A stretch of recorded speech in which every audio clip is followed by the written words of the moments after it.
7 years. Since 2000, Yeah. year 2000. Yeah. Wow. Isn't it 7 wonderful? years is a long time. A lot changes in 7 years. I know I have. But you know the great thing is that we're all here. Yeah. Oh, how Yeah. about that? Oh. Thank God. Yeah. Thank God for that. That's such a blessing Mm-hmm. that we're all here and we're all doing well. I know in 7 years I've matured in my acceptance of being HIV positive. And I feel really good about that today. Yeah. We have progressed on back into a normalcy of our lives. Mhm. You know, I think 7 years ago we were all kind of teeter-tottering on fear and just not knowing, consume, being yeah, and I consume agree. with it Yeah. and not Yeah. knowing what was HIV going to and all happen of it. to Yeah. us and trying to find some semblance of a life.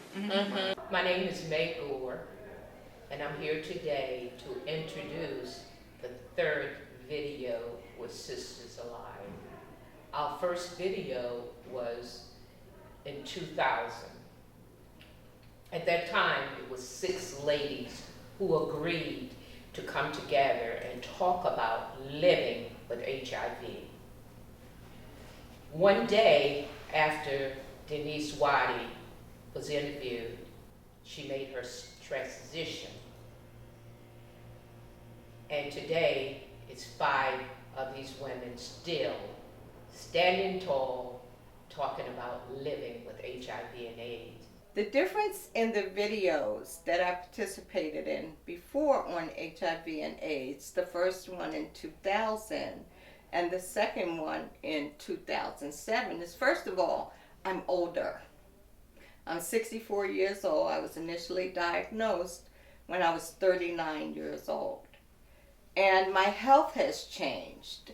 I'm so much more comfortable with being HIV positive.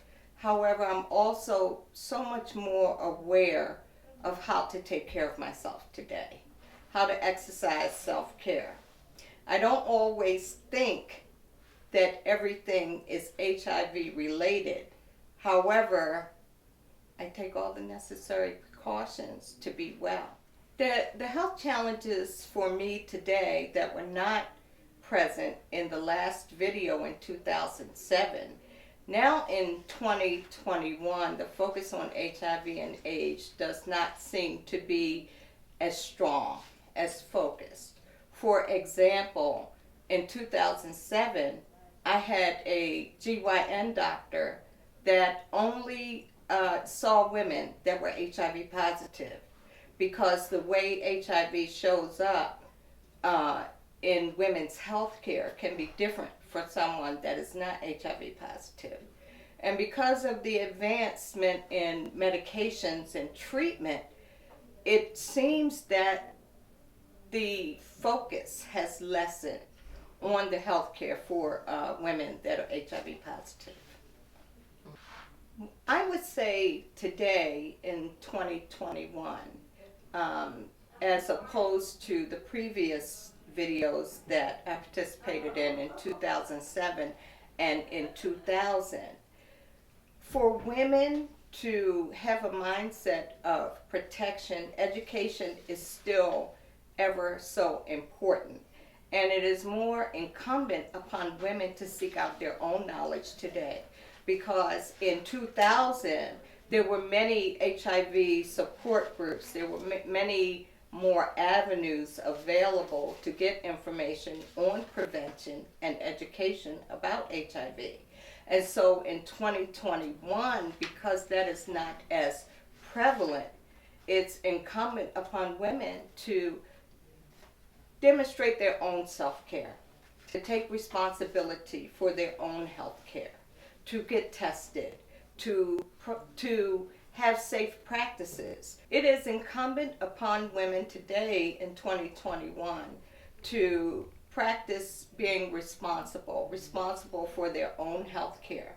And part of that is being educated about HIV and how they can prevent the spread of infection to themselves. And first and foremost, we have to get tested, because we have to know where we are so that we can know where we're going. And another thing that I would add is, in my own personal HIV journey, I would say within the last 10 years, I have really focused on self-care. How to take care of myself. How to identify with changes in my body. Some of which could be related to HIV, some unrelated, but could be accelerated by the fact that I am HIV positive. So it is important that I engage in self-care activities such as exercise, such as going to the doctor regularly, such as meditating and knowing the benefits of things of alternative medicine that can help keep me stabilized with my HIV journey. I see my future in living with HIV to be different from the 2000 video and the video from 2007. Here in 2021, I am now 64 years old. I am retired, semi. Some people would say I'm not. And my future is such that I have to really take good care of myself. That's the most important thing that I can do at this time. I have wonderful relationships with my healthcare practitioners. I keep them informed of all changes that occur in my body, in my emotional state as well. And it is my future to be an advocate for women that are HIV positive, to be available for support for women that are HIV positive, and to help dispel some of the myths that are associated with being HIV positive. In today's climate, with the advancement of the medications, there are so many things that are different for me now than in 2007 and in 2000. Sexual activity is different. You know, with medications today, they say if you're undetectable, then you can't transmit the virus. However, what happens if you get sick? What happens if you get sick and your T cell count goes down and your viral load expands? What happens? So, you know, it's just so important that first and foremost, I stay in touch with the information, that I stay in touch with my medical practitioners, and that I stay in touch with myself. I'm more aware of who Troy is and my needs that I have for myself. Usually being a caregiver, caring for everyone else, I neglected myself a lot, but in 2021, I realized in order for me to even care for others, I must take care of myself. And being HIV positive, it is extremely important that I, care for myself, take my medications, take care of my mental health, so I can be there for others. That's the difference for me from when we first shot the video in 2000, 2007, and now 2021. I'm more self-aware.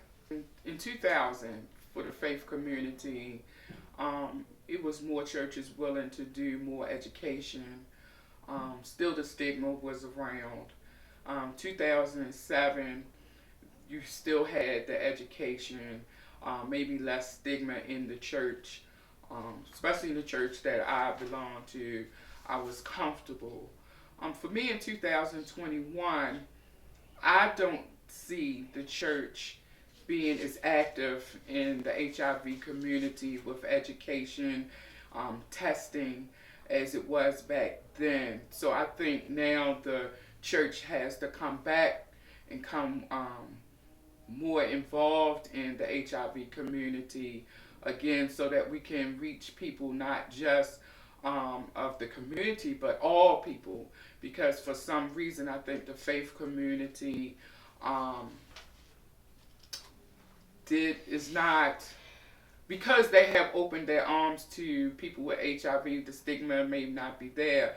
But I believe that the lack of education within the church needs to become more involved in the community again. Okay. As I have gotten older, I am now 54 years old. I was 27 when I was diagnosed. And what I can truly say is I've broken the silence. I talk, I have a voice, and I'm not afraid to use it.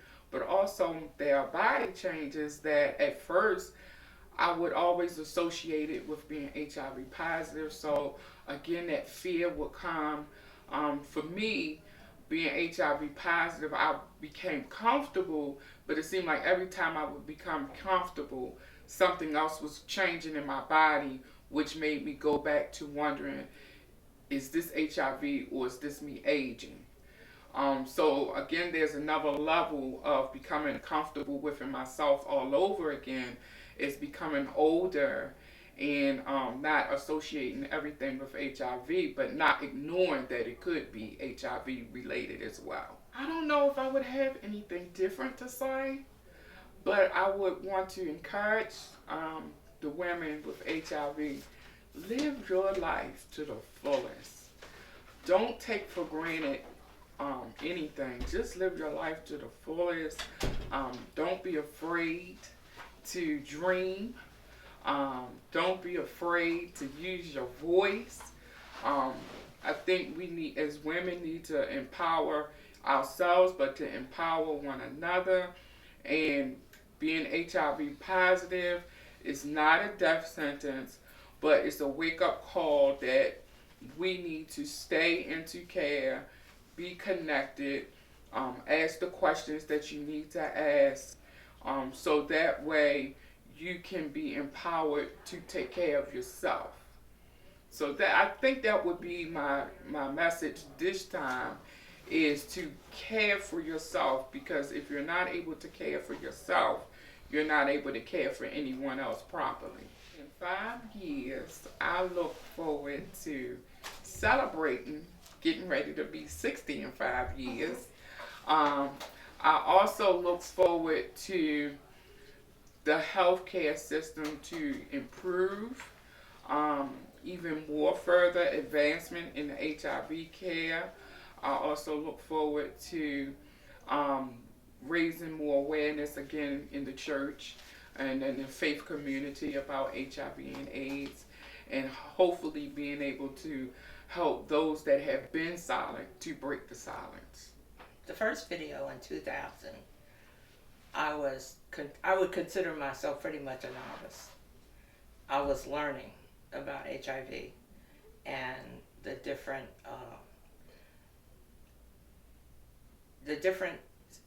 times, and being a black woman in community living with HIV and the stigma that was behind that. Learning to navigate through my relationships with family and friends and being HIV. In 2007, I had become a rebel, pretty much a rebel.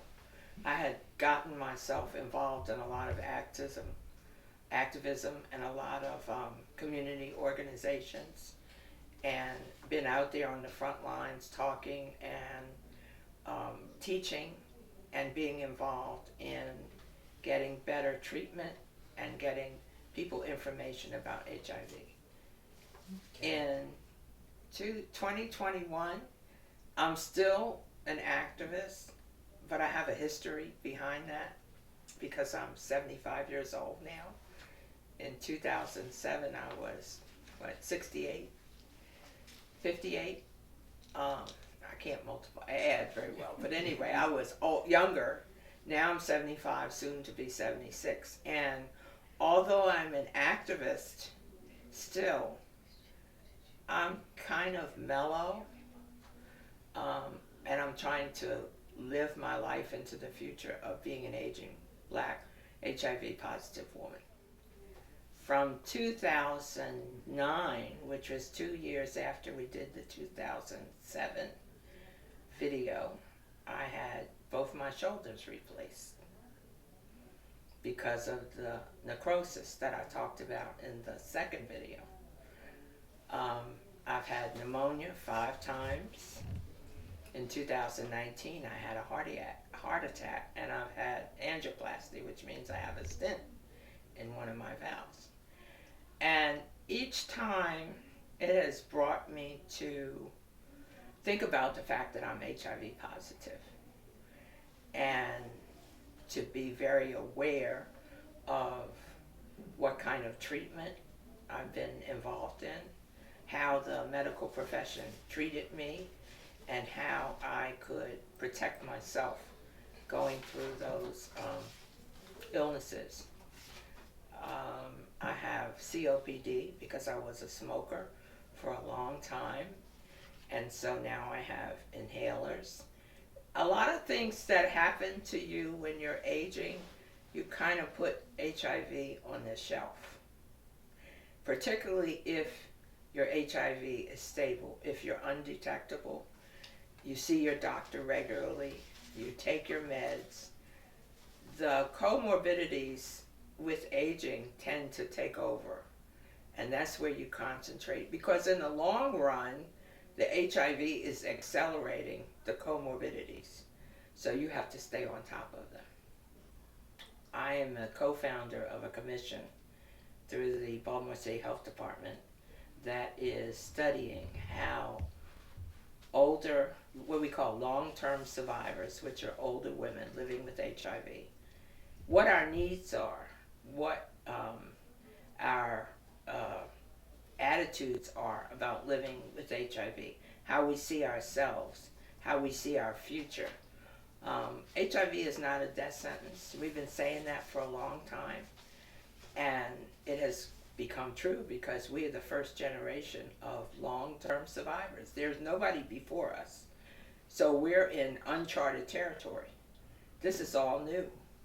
When you get to be 75 years old and you have HIV, there's nobody before that's been 75 years old with HIV. So all this is new. And what we say is people need to be aware of their health. They need support. We have buddy programs. We need to be talking to each other, because the senior part of your life has its own clarifications. Most seniors are solitary. They can be sedentary, and when you're an HIV person, that's almost a death sentence, because you're not talking to anybody. Nobody's talking to you. You don't have any relationships, so you don't take care of yourself. There's nobody to take care of you. So we're looking at how those things impact ageism as you get older with HIV. We're not very aware because we're not talking about HIV. We're not, we have sporadic commercials on television about HIV meds. Transmission rates in certain parts of the country are very high. Education is lax. It's almost like we're going backwards because we created medicines that help you live with a chronic disease, but we didn't have the education to follow up with it.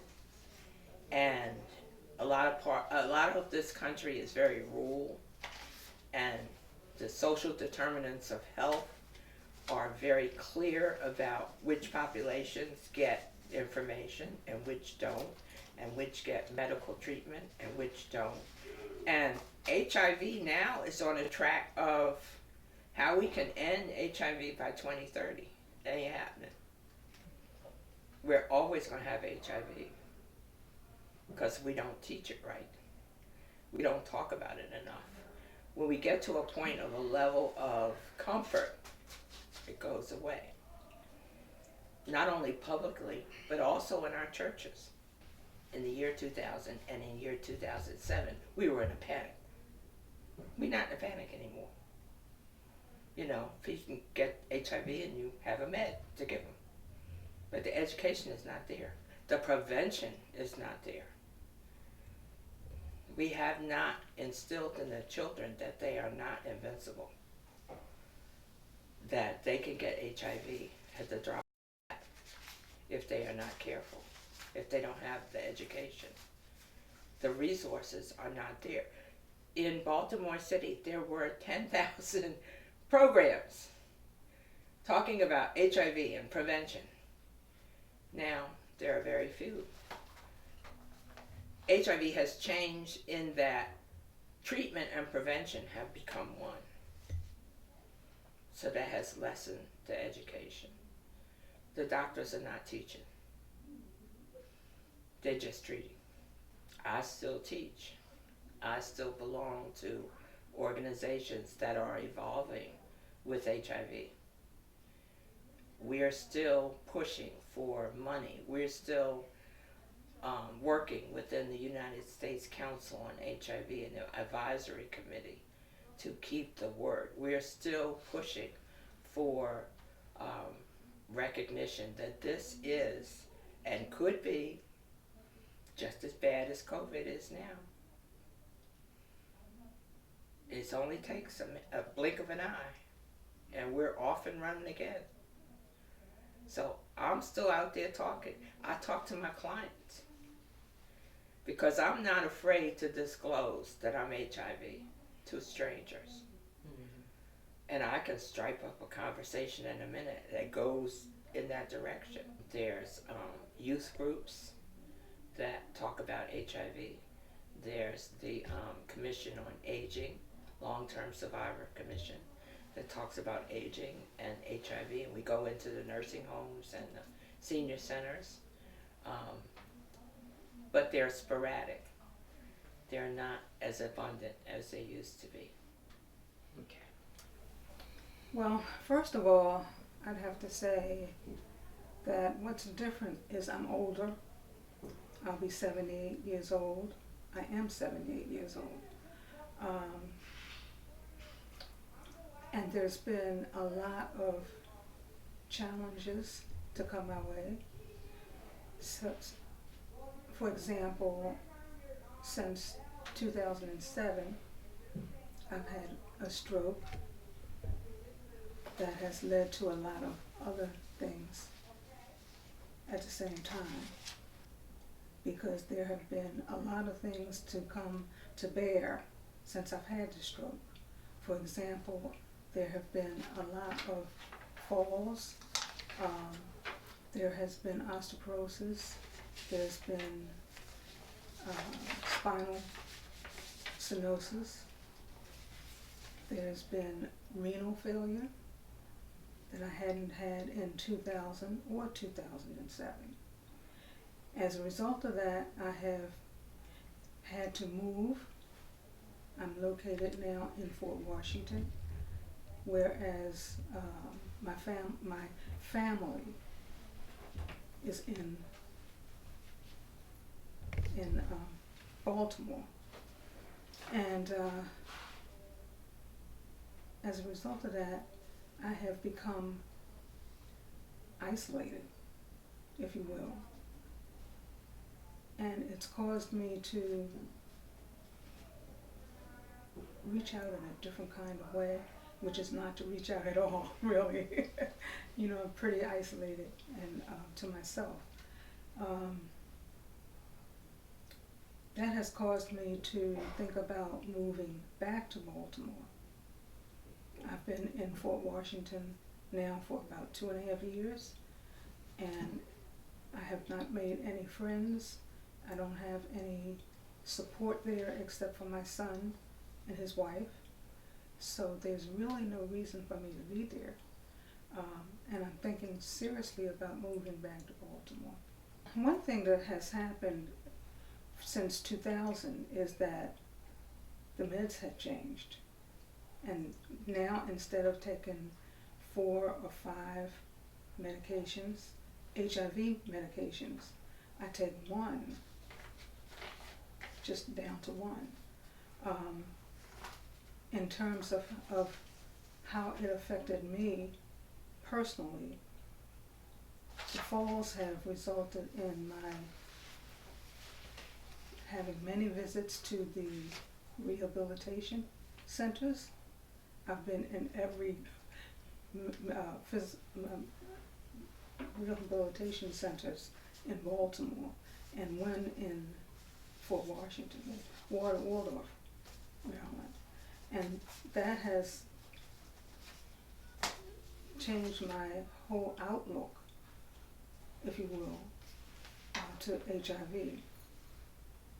Because what it does when you're in a rehabilitation center, for any of those of you who have been in one, it isolates you. It you lose people. People don't come to see you. And just to give you an example, I went through a period of time when I was mentally affected, in that I didn't know where I was or who I was or what was going on or anything. And as you have said to me, you didn't expect me to come back to the point where I am now. And I did. I came back. While I was in the rehabilitation centers, there was a problem with my getting the HIV meds. For example, it was it could have been a result of miscommunication as to what I was supposed to take and what dosage I was supposed to take, and that got confused. I got all confused. I was at a point where I couldn't talk for myself, so other people had to make input into that. And things they finally got straightened out, and I started getting the meds that I needed. But for a period of time, I was getting medications that weren't was taking the right medications, but they were giving it to me the wrong dosage. Those things affected my HIV status, in that my viral load did drop initially because I was not getting the right dose of medicine. Eventually, it evened out and it stabilized, and I came back to almost to where I was. I never regained the full. I'm gonna mess this up. I didn't get back to where I was. For example, when I was first put in the rehabilitation center, my T cells were almost close to 1,000. They dropped to 700, and they never went back up. They stayed constantly at 700. I would probably say the same things that I was saying in 2000 and 2007. In 2021, that message hasn't changed. The message is, to take care of yourself, protect yourself. So in that way, the message hasn't changed. In the future, I would hope that I would be more stabilized. I hope to come back to Baltimore, and with that, and more, what's the word I want? More help, in the Baltimore community, that I would be looking forward to getting back to where I was, especially mentally. I can't put words together, I can't get thoughts together to relate what I want to say. And I'm hoping that all of that would eventually, I would kind of just mellow into, that existence where I was in 2000 or 2007. Right now, in order to get around, I don't get around, except to get to doctor appointments, and I get Metro Access to do that. Other than that, I don't have anybody to come and get me or because I don't make friends easily. I haven't been able to reach out into the community that I live in. I don't know why that is. I guess because I am the way I am. You know, I isolate and I self-isolate, you know? And so a lot of times I'm by myself. I'm to myself. And that's what I'm hoping to change. The difference from 2000 was, I think I only had about 12 years or 13 years living with HIV. I was 48. Today, I have over 30 years living with HIV. And I'm 68. So I've gotten a lot older, a lot mature. I grew up a whole lot. I accept my HIV, I accept who I am more. I think very, very good of myself. I don't wake up thinking I'm gonna die. I wake up thinking, what is there left to do today? I completed a lot of my goals. It's time to set new ones. I'm a retiree as of this year. I'm feeling real good about that. I went from, in 2002, it was like I wasn't going to work, and every month I was going to quit my job. I wound up staying there like 26 years. My parents died. Most all my family is gone except for my sisters. And through it all, I'm still clean. I'm still new with HIV. Still nothing really ever went on with me since I've been positive but the diagnosis. And I'm healthier than I ever been. I'm 69 years old. I don't even know if I can remember that far back. What I would say different for me is I don't live in fear at all no more. I finally understand that everything that happened to me is through God's grace and His mercy.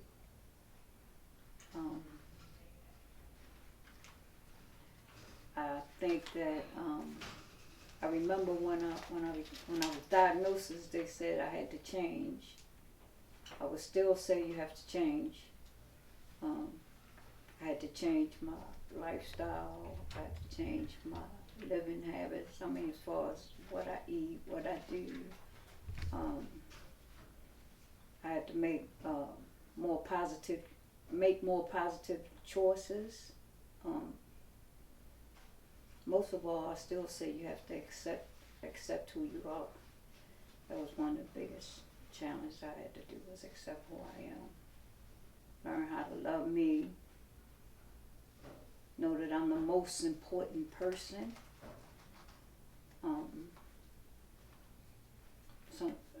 I had to accept I had to put my HIV living in front of everything and everybody. And sometimes I really fall short of that. And if you're HIV, try to keep all your doctor support and appointments. And I learned that you're only as sick as your darkest secret, so you gotta tell somebody. If you ain't gotta go tell the world, but you need to at least tell one person that can trust and believe in you, and have somebody to talk to. Find a support group. Definitely find. It's not really support groups like they used to be, but they still are support group.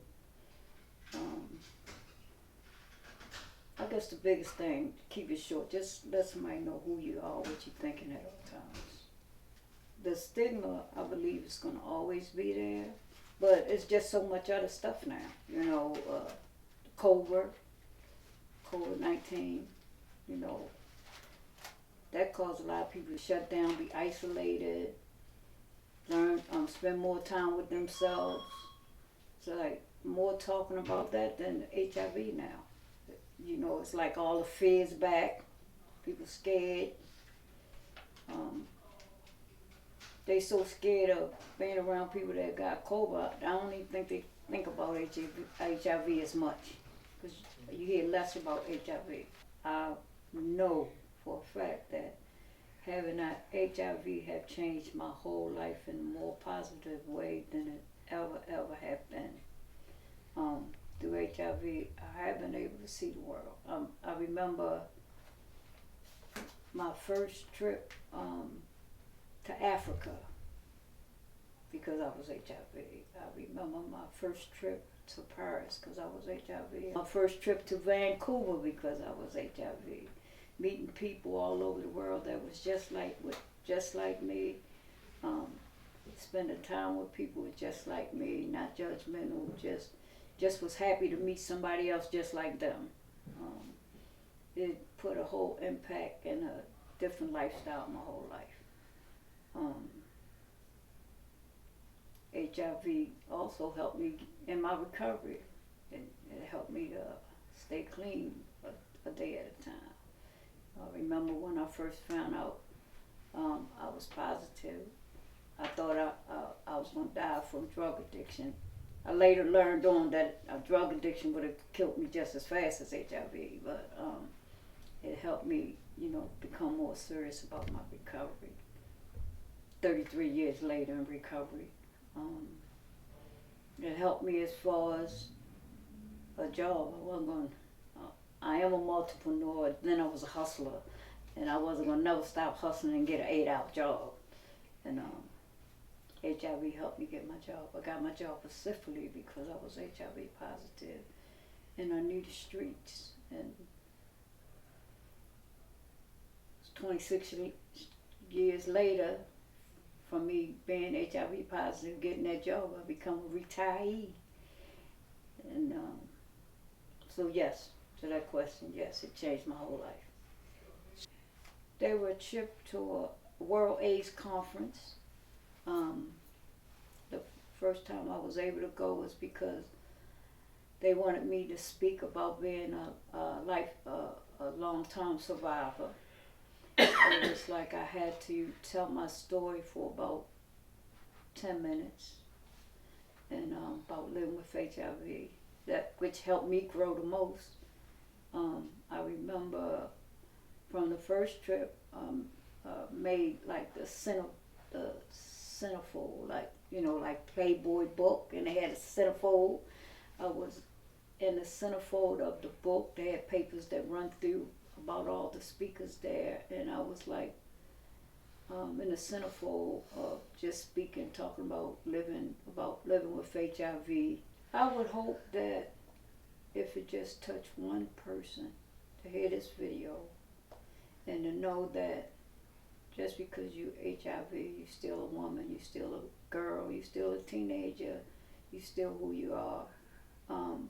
And to give them hope that there is life after the diagnosis of HIV. If somebody like me, 20 years of using, being molested, how I overcome being a survivor, how I overcome the drug addiction, how I was like a mama baby trapped in the basement of my mother's house, how HIV changed my whole life once I accepted it. And I could be whoever I want to be, I could go wherever I want to go, and I could have anything that I want to have. And I would just hope that one person would get that message that there is life after diagnosis of HIV. What has empowered me over the last 20 some years is knowing women who are living with HIV and AIDS. Women who are not giving up in spite of the stigma that was 21 years ago. They're pushed forward. They have had challenges, but they hung in there. They didn't give up. They were willing to self-disclose.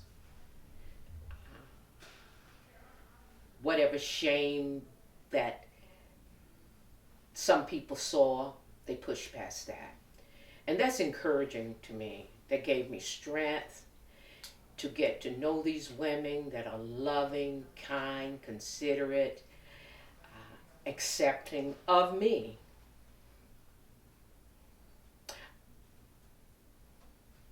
The only thing I can tell you is that 21 years ago, by the grace of God, I was working in the field of HIV and AIDS, doing HIV education and prevention. And that's how the first video came about. And since that first video, I just had the desire to let people know that living with HIV and AIDS was not a death sentence. That they could live, they could continue with their life, and there was no shame in being HIV positive, just like there was no shame in having diabetes or high blood pressure. They had a disease, and they gave out some information that was not false, because there was so many different stigmas. I remember working in the field and having a young lady that I interviewed whose parents would not let her eat out of their plates or use their silverware out of fear they would contract HIV. So there have been times that it weighed heavy on my heart, and then there are times that there was joy. These women don't even know how much they have taught me in this experience. I want to thank you guys. You may have seen this as a benefit to you, but I need to tell you, I am the one that has benefited the most from this experience. My perspective today is so different than it was 21 years ago. And at that time, I thought my perspective was great. But today, I look back and I see it totally different. I see it from the eyes of a 76-year-old today. And when I had asked about the physical challenges that you had, I didn't particularly ask anyone to talk about them directly.